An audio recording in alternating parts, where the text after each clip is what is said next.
BCom first year के प्यारे बच्चों, स्वागत है आप सभी का फिर से हमारे चैनल इंडियस OFT में, जहां पर आप सीखते हैं फाइनेंशियल अकाउंटेंसी और बिजनेस मैथमेटिक्स। वैसे आज हम पढ़ने वाले हैं फाइनेंशियल अकाउंटिंग में आपका सबसे लास्ट यूनिट 5, पार्टनरशिप, साझेदारों का विघटन। अब इसके भाग 1 और भाग 2 हैं। हम भाग 1 पढ़ रहे हैं, जहां पर मैं आपको सिखा रहा हूं कि एक छोटे से प्रश्न में वसूली खाता, पूंजी खाता, बैंक खाता और अगर स्पेशल बोल दी गई पंजी प्रविष्टि तो वो कैसे करना है, चिट्ठा कैसे बनता है, ये लगभग इतने टॉपिक। अब कुछ प्रश्न बहुत सिंपल होते हैं जिसमें सब कुछ परफेक्ट दिया रहता है, बस आपको अलग अलग खातों में जिसमें जो आता है उसमें वो लिखना होता है।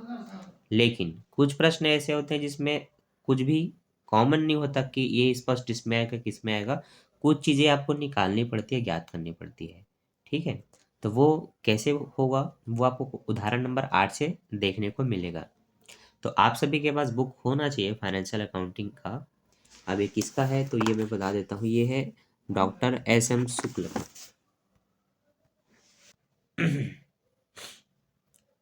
तो स्टार्ट करते हैं आज का वीडियो बिना किसी देरी के। अब सबसे पहले प्रश्न को ध्यान से पढ़ना है। प्रश्न क्या है?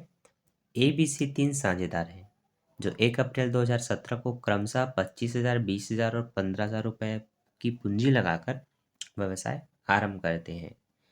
वे लाभ हानि को 8-6-6 के अनुपात में बांटने का निर्णय लेते हैं और पूंजी पर 5% वार्षिक दर से ब्याज लगाया जाएगा, इन्होंने तय किया। वर्ष 2017-18 में और 18 से 19 में इन्हें दो अलग अलग सालों में 17 से 18 और 18 से 19 में लाभ हुए हैं 10,000 और 12,000 रुपये का, जिसमें पूंजी पर ब्याज लगाया नहीं गया है, उसी पहले का लाभ है। ठीक है, प्रत्येक साझेदार ने प्रतिवर्ष 2,500 रुपये आहरण भी किया है। ठीक है, प्रत्येक वर्ष इन्होंने 2,500 रुपये आहरण किया है और 2019 के अंत में इन्होंने फर्म का विघटन करने का निश्चय लिया। उस समय लेनदार उनके 6,000 के थे और संपत्ति से वसूल हुआ था 65,000 रुपये। तो फर्म की पुस्तकें बंद कीजिए। फर्म की पुस्तकें बंद कीजिए जब ये बोला जाए तो हमें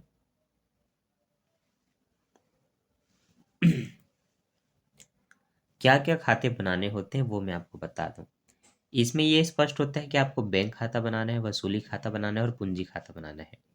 पुस्तकें बंद कीजिए में जो चौथा अनिवार्य होता है वो होता है चिट्ठा। तो ये 4 तो आपको कॉमन बनाना है जब ये बोला जाए पुस्तकें बंद की जाती हैं। ठीक है, आगे बढ़े। अब ऐसे प्रश्नों में आपको देखना ये है, पुरानी संपत्ति बताई है क्या, फिर उनको बेच करके वसूली से कितना मिला, ये दोनों चीज़ है क्या। तो वसूल हुआ है 65,000 रुपये, ये तो दिया है संपत्ति से, लेकिन कितनी की संपत्ति थी पहले वो नहीं पता। तो यहाँ पर आपको पहले आपकी कुल संपत्ति निकालनी पड़ेगी, जिसके लिए आपके पास कुल दायित्व आपको पता होना चाहिए और जो वसूल हुआ वो पता होना चाहिए। ठीक है, तो दोनों चीज़ आधे अधूरे हैं। वसूली की राशि पता है पर कुल दायित्व में सिर्फ लेनदार पता है। अभी इसमें दो अलग अलग साल का लाभ दिया है, हर पूंजी पर ब्याज दिया है, तो आपको इन साझेदारों की पूंजी शेष निकालना पड़ेगा कि इनको मिलेगा कितना। ठीक है, आहरण काट के। इसलिए इस प्रश्न में सबसे पहले पूंजी खाते को बनाया गया है, जिसको हम बोलते हैं साझेदारों का पूंजी खाता। ठीक है, इंग्लिश नाम आपको पता है, partners capital account. Structure simple सा है, दिनांक विवरण, पहला व्यक्ति के नाम की राशि, दूसरे व्यक्ति के नाम से राशि, तीसरे व्यक्ति के नाम से राशि। तो दिनांक विवरण ए की राशि, बी की राशि, सी की राशि, सेम दिनांक विवरण ए की राशि, बी की राशि और सी की राशि। इतना हो गया। अब आपको पता होना चाहिए प्रश्न में जब भी हम साझेदारों का पूंजी खाता बनाते हैं तो हम समाकलन साइड से लिखना स्टार्ट करते हैं और यहाँ पर शेष लाया गया हम लिखते हैं। और शेष लाया गया को आप टू बैलेंस भी बोल सकते हैं, यानी बाय बैलेंस भी कह सकते हैं, या आप रोकड़ या बैंक से कह सकते हैं, दोनों एक ही बात है। अब हिंदी में अगर आप बनाएंगे तो आप लिखेंगे शेष लाया गया और इनकी पूंजी को लिखेंगे जो पहले की पूंजी थी, जो शुरुआत में लगाई गई थी सन 2017 में। तो आप लिखेंगे 17-18 में जो पूंजी लगाया गया था वो है ए के द्वारा 25,000, बी के द्वारा 20,000, सी के द्वारा 15,000। तो ए के में 25, बी के में 20 और सी के में 15। जिन्होंने जितना जितना लगाया है उनके नाम के नीचे उतनी राशि लिख लेंगे। ठीक है। दूसरा काम होता है पूंजी पर ब्याज निकालना, जो कि 5% दिया गया है। ये जो हम अभी बनाने जा रहे हैं ये लाभ हानि खाते की तरह बन रहा है, जो आपने चैप्टर 1 में क्लास 12 में बनाया था पार्टनरशिप अकाउंट में। ठीक। अब कई बच्चे नहीं पढ़े होंगे 12th में तो उनको पता भी नहीं होगा, तो चलो डायरेक्ट आते हैं। तो पहला काम होता है बच्चों इनकी पूंजी को लिखना समाकलन साइड में। दूसरा काम होता है इन्हीं की पूंजी पर 5% की दर से ब्याज निकालना। सारे कार्य विधि आपको उदाहरण में मिल भी जाएगा, यहाँ पर दिया हुआ है, लेकिन फिर भी मैं करके बताता हूँ। तो हमें करना क्या है, जैसे पहले की पूंजी अगर ए की पूंजी पर ब्याज निकालना चाहो तो ए की पूंजी है 25,000 रुपये। इस पर जो ब्याज की दर है वो है 5%, तो 5/100 लिखेंगे। 2 जीरो से इस तरह से 2 जीरो काट लेंगे। अब ये जो 250 है उसका 5 से गुणा करना है, तो 25 पंचे 125 होता है और इस एक जीरो को यहाँ लिख लेना है, तो ये हुआ 1250। इस अमाउंट को आप देख सकते हैं। आप जब लिखेंगे यहाँ पर हिंदी में पूंजी पर ब्याज, तो आपको देखना है एक के नीचे आप 1250 दिखेंगे, जो इस तरह से निकला। तो समझ आया ये कैसे आया। अभी इनके भी अमाउंट आपको देखना है, सेम सबकी कार्यविधि करना है आपको। अब आपको बी के पूंजी पर ब्याज निकालना है। बी की पूंजी है 20,000। 20,000 का वही 5/100 करेंगे। 2 जीरो से 2 जीरो फिर से काटना है। 200 का 5 से गुणा करेंगे, 200 पंचे 1,000 होता है, इसलिए आप देख सकते हैं बी के में 1,000 है। अब आता है अपना तीसरा व्यक्ति जो कि है सी। सी के पास केवल 15,000 की पूंजी है, जिस पर 5% ब्याज उसको भी देना है। 2 जीरो से 2 जीरो फिर काटे, 5 शून्य शून्य 15 पंचे 75, 750 निकला। तो आप देख सकते हैं सी के में जो सेकेंड अमाउंट है वो 750 पूंजी पर ब्याज है। तो इस तरह से इंटरेस्ट ऑन कैपिटल या फिर पूंजी पर ब्याज आप लिख सकते हैं। और इसके बाद विकलन साइड में आपको वो दिखाना होता है जो इन्होंने निकाल लिया हो फर्म से काम वर्ष के दौरान अपने किसी भी निजी काम के लिए, तो वो सीधा आहरण कहलाता है या व्यक्तिगत उपयोग के लिए निकाला ये बोला जाता है। व्यक्तिगत या निजी या आहरण दोनों का मतलब है इन्होंने फर्म से उस लाभ की राशि में से कुछ निकाल लिया अपने पूंजी से, तो उसको आपको विकलन साइड में दर्शाना है। ये सब समाकलन पक्ष या विकलन पक्ष, तो उसको टू ड्राइविंग बोला, आप इसको आहरण से बोलेंगे। क्या बोलेंगे? आहरण से। 2500 प्रत्येक के आहरण है, प्रत्येक साझेदार ने प्रतिवर्ष इतने आहरण किए, तो ये प्रत्येक का है। तो ए के नीचे भी 2500, बी के नीचे भी 2500, सी के नीचे भी 2500 रुपये लिख देंगे। ठीक है। इतना करने के बाद अब हमें क्या करना है, देखना है कि फर्म में लाभ कितना हुआ था, क्योंकि पहले पूंजी फिर पूंजी पर ब्याज फिर लाभ या हानि हुआ है तो उनको भी बांटना है।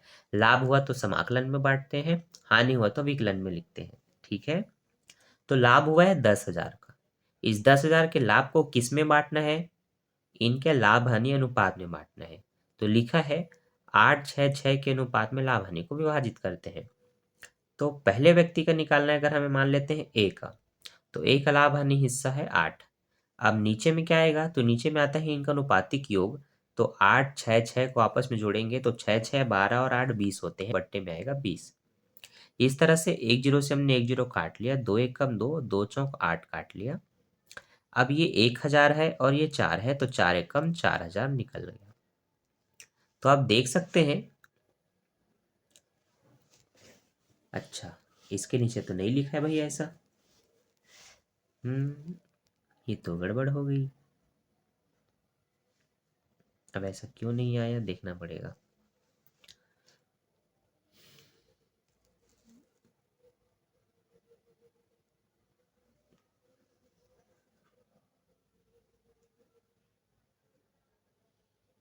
क्या मिस्टेक हुआ है? हम्म,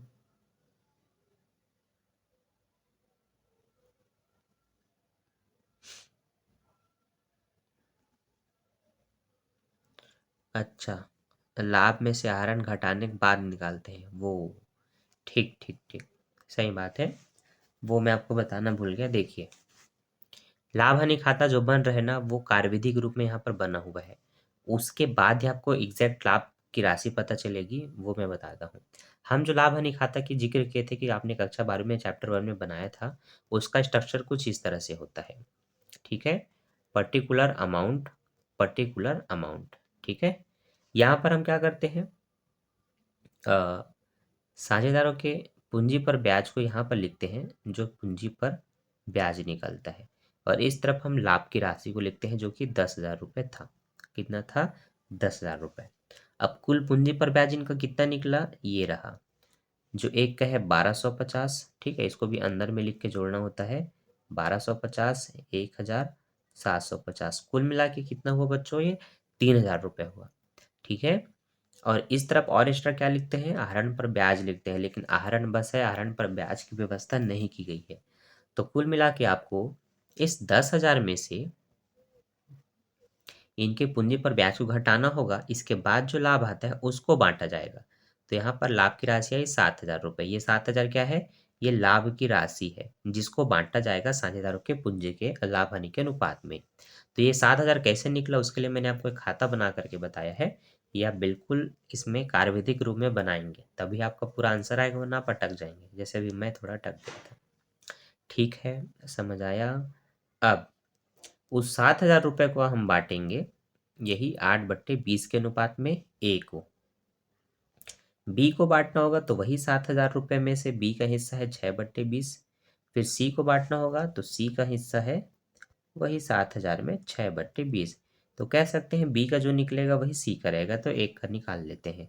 पहले इसको मैं ऐसे 0 से 0 काट लूँ, 2 एक कम 2, 2 चौक 8 काट लूँ, 7 चौक 28 होता है, 2 जीरो बचे हैं मतलब 2800। इनका भी 1 जीरो से 1 जीरो काट लूँ, 2 एक कम 2, 2 तिया 6, 7 तिया 21 होता है, 2100। तो हम कह सकते हैं पहले व्यक्ति को मिलेगा 2800, दूसरे व्यक्ति और तीसरे व्यक्ति को मिलेगा 2100। अब क्या ये राशि लाभ हानि में लिखा गया है? तो हम बिल्कुल चेक करते हैं, हाँ लिखा गया है। पहले का 2800, दूसरे का 2100, तीसरे का भी 2100। तो आई होप आपको ये वाला अमाउंट अब समझ में आया होगा कि ये कैसे और कहाँ से निकला। तो ये कैसे निकला, इसके लिए पहले आपको लाभ की शुद्ध राशि निकालनी पड़ेगी। ये जो लाभ दिया है इसमें पूंजी पर ब्याज को नहीं घटाया गया था, बोला भी है पूंजी पर ब्याज लगाने से पूर्व का है। तो सबसे पहले तो पूंजी पर ब्याज निकालना है, जो 1200, 1,750 निकला है, इसी को घटा देना है। तो इसको आपको दोनों साल ये करके चलना पड़ेगा। ठीक है, इसके बाद जब आपने पूंजी लिख ली, पूंजी पर ब्याज लिख लिया, लाभ को भी बांट लिया, तो इन्हीं को टोटल कर देना है। तो 25 एक 26 और ये 27, 28,050, 28 सॉरी 29 हो रहा है ना। हाँ ठीक, 25, 26, 27, 28 और ये 29,50, और ये हो रहा है आपका लगभग 22, 23,100। ये हो रहा है आपका 15, 17, 17,850। इसी में से आप इस आहरण की राशि को घटा देंगे जिन्होंने जिन्होंने इतना इतना निकाल लिया। तो पहले व्यक्ति ने भी 2500, दूसरे ने भी 2500, तीसरे ने भी 2500 रुपये निकाला है। तो सभी के टोटल अमाउंट से 2500 को घटाना है। उसके बाद जो बचेगा उसको शेष ले गए बोलते हैं, शेष ले गए। वो कितना निकलेगा, बैलेंस फिगर कितना होगा, तो 29,050 में अगर आप 2500 घटाते हैं तो 26,550 पहले का बैलेंस फिगर, दूसरे का बैलेंस फिगर 20,600, तीसरे का बैलेंस फिगर 15,350, जो उसका 17,850 में घटा। ठीक है, तो इस तरह से निकला आपका ये बैलेंस की राशि। बाकी सब आपको दिया हुआ है आपके प्रश्न में। अब ये तो रहा 2017-18 का। अब हम बनाएंगे 2018-19 का, जहां पर शुरुआत फिर से समाकलन साइड से होगा। आपको लिखना है शेष लाया गया। क्या लिखना है बच्चों, शेष लाया गया। शेष लाया गया में आप लिखेंगे 2018 का डेट डाल करके, शेष लाया गया 26,550, 20,600 और 15,350। इतना हो गया। इसके बाद आपको लिखना है इंटरेस्ट ऑन कैपिटल, पूंजी पर ब्याज। ये कितना निकाला हमने। तो अब आपको ध्यान में रखना है पूंजी अब बढ़ गई है। पहले पूंजी थी इनकी जो भी इन्होंने लाया था 25, 20, 15, अब वो बढ़ करके हो चुकी है 26,550, 20,600, 15,350। अब जो पूंजी पर ब्याज निकलेगा 5%, वो अभी के पूंजी पर निकलेगा जो कि है 26,550। इस तरह से एक जीरो से बस एक जीरो कटेगा, 5 एकम 5, 5 दूनी 10 कटा। अब इसको 2 से काटना है तो 2 एकम 2, 2 तिया 6, 2 दूनी 4, 2 सत्ते 14 और 2 पंचे 10। ठीक, आपको भाग देना आना चाहिए, नहीं आता है तो आप मेरा बेसिक वीडियो देख सकते हैं जिसमें मैंने गुणा भाग सिखाया था, या फिर मेरे second channel in math bye SDM में जाकर के आप देख सकते हैं। ठीक है, अब यहाँ पर ये अमाउंट आप चेक कर सकते हैं, यहाँ दिया हुआ है 1327.5। ठीक, इसी मेथड से आप बाकियों का भी निकाल लेंगे, लेकिन मैं आपको निकाल के बता देता हूँ भाई, कई बच्चों को नहीं आता कैलकुलेशन। ये 2 जीरो से 2 जीरो फिर काट दिया, 6 पंचे 30 की जीरो, हासिल है 3, तो 5 शून्य शून्य, 3 का 3, 5 दूनी 10, 1030। ये समझ में आया। अब लास्ट अमाउंट निकाल लेते हैं, जो कि है आपका 15,350 पे निकालना है 5%। फिर एक जीरो से जीरो कटा, 5 एकम 5, 5 दूनी 10 कटा, 2 से इसको काटना है तो 2 सत्ते 14, 2 एकम 2, 2 सत्ते 14, 2 पंचे 10। ठीक। अच्छा हाँ यार, एक बचा था, मैंने गलती किया। ठीक है, क्या गलती किया बताता हूँ। 2 सत्ते 14 लिखा हूँ, तो मुझे लगा बस ये 3 है, इसमें से एक बचेगा क्योंकि ये 15 है। 15 में 14 घटाएंगे तो एक बचेगा, तो 13 हुआ। 2 छक्के 12, अब इसमें से भी एक बचेगा तो ये 15 होगा। 2 सत्ते 14, 2 पंचे 10, 767.5।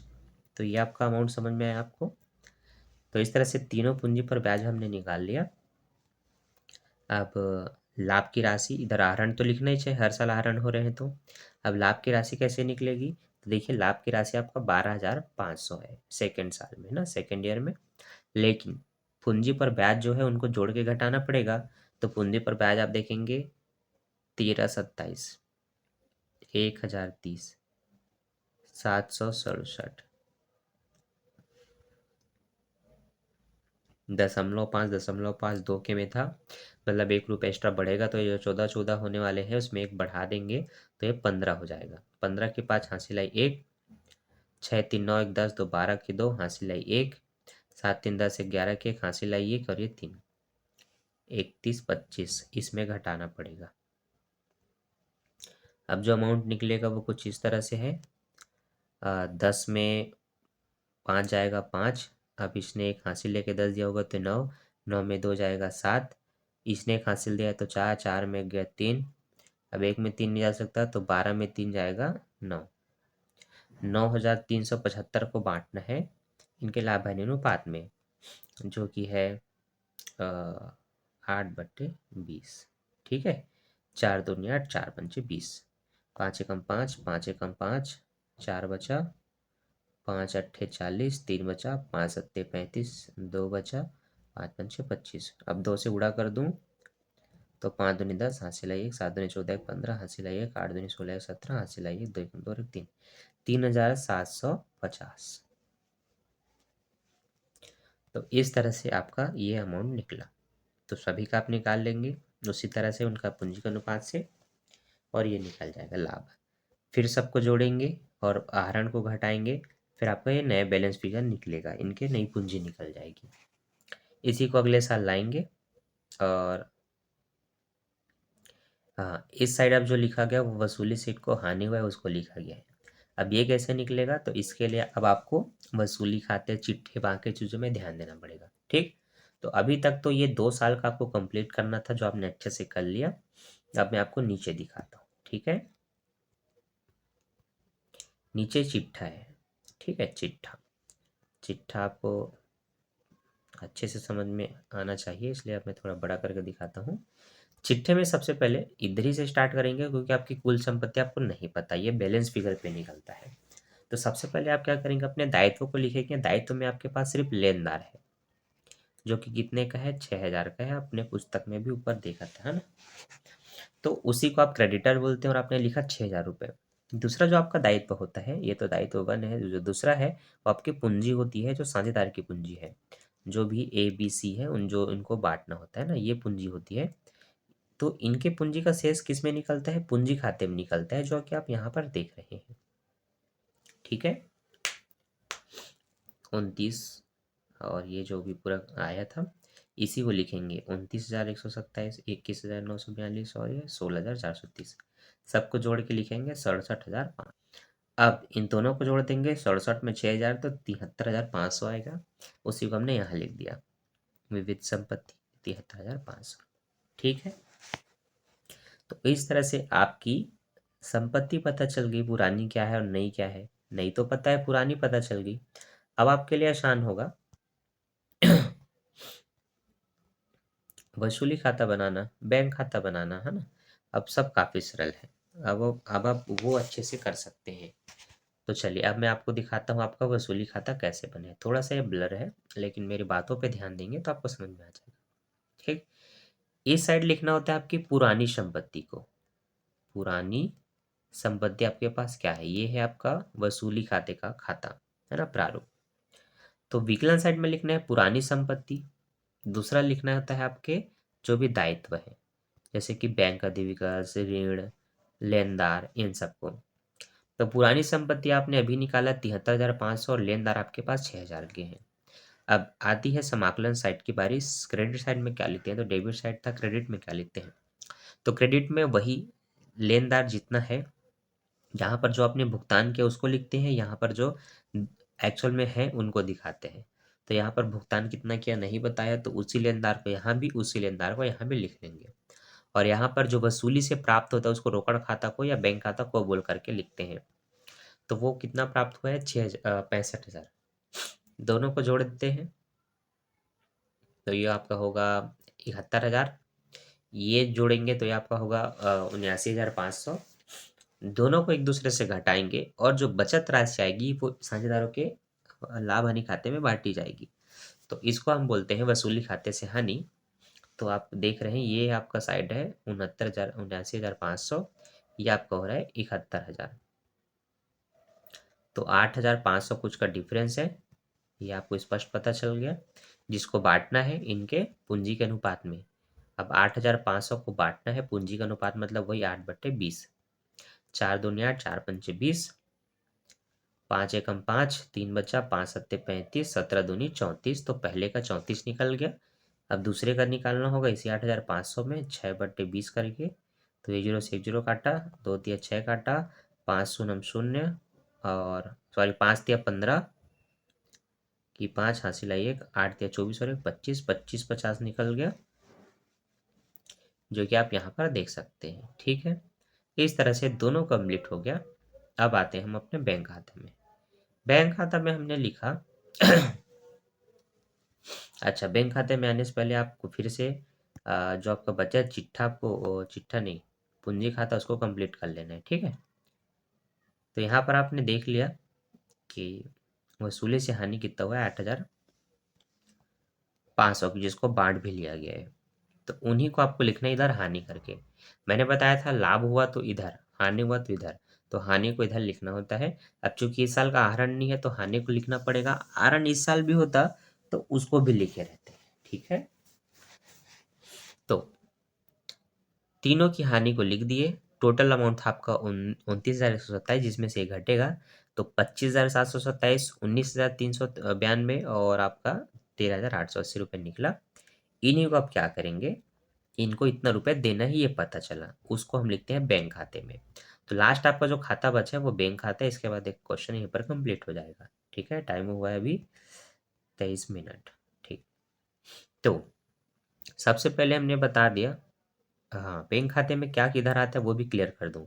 बैंक खाते में विकलन साइड में, इसको हम डेबिट साइड बोलते हैं, इधर आपका आता है जो आपके हाथ में रोकड़ है ना। रोकड़ हाथ का हो सकता है, बैंक का हो सकता है, हाथ में रोकड़ होता है, बैंक में रोकड़ होता है, या नगद रूप में होता है। ठीक है, दूसरा वो जो होता है वो होता है वसूली से प्राप्त, अपने संपत्ति को बेचा और कुछ मिला, और ये इस प्रश्न में होगा ही होगा। ठीक है, इसके बिना वसूली खाता बनता भी नहीं। उन दोनों पैसों को आपको विकलन साइड में लिखना है। समाकलन साइड में आपको ये दर्शाना है कि आपको पैसे किनको किनको देना है, जैसे कि लेनदार को देना होता है, प्लस वसूली करने में कुछ व्यय होता है, प्लस आपके देय पत्र होते हैं, फिर साझेदारों की पूंजी का शेष निकलता है। इन सभी को लाइन से आपको लिख लेना है। ठीक है, तो हम देखते हैं 6,000 रुपये के लेनदार को लिखे हैं। बाकी पूंजी से एक को 25,000, एक को 19,000, एक को 13,800 देना था, उनको लिख दिया है।